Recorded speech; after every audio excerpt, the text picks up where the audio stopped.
an allegory on sexually transmitted diseases symbolized by an unstoppable supernatural shape-shifting entity who preys on teenagers who have recently had sex. As a kid, scary movies scared me. As an adult, that doesn't really happen anymore. A horror movie to me is more like a roller coaster. It's just a safe thrill. But the first time that I watched It Follows, I was home alone for the weekend and decided to put it on late one night. And after it ended, I laid in bed with my eyes just wide open, expecting the tall man from the movie to walk through my bedroom door. It's the first time in a long time a movie has creeped me out. I have this theory that so many movies choose the 80s and 90s aesthetic so they don't have to write cell phones into the script. Because if a cell phone was available to many of the characters in these movies, the plot just falls apart. It Follows knows this. And the characters do have cell phones, but they're not really used because cell phones aren't going to help them. Your parents aren't going to help you. The authorities aren't going to help you.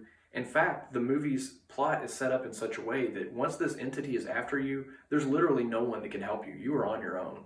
It Follows is a strange movie. I have no idea when it takes place. As I mentioned, the characters have cell phones, but everybody has old tube TVs and they drive old cars, and there's nothing really that dates the movie to a specific time.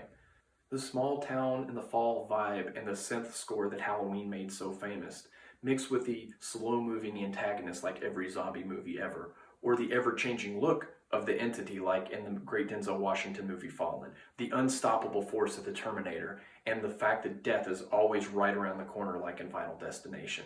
It Follows encapsulates all of this. No character is safe, no scene is safe. You will constantly be on edge looking in the background of every scene for anything that may be out of place. The camera is constantly zooming and panning and rotating to where your eyes never know where to look. The entity could be anywhere at any given time.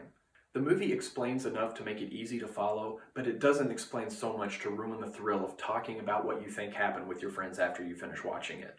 This is one of the most original horror movie plots since A Nightmare on Elm Street made it scary to fall asleep, and it does it without a lot of gore or jump scares. Fall in a small town. Getting away for a few days. Old ladies in nightgowns. Pools. Tall men. Wild hair.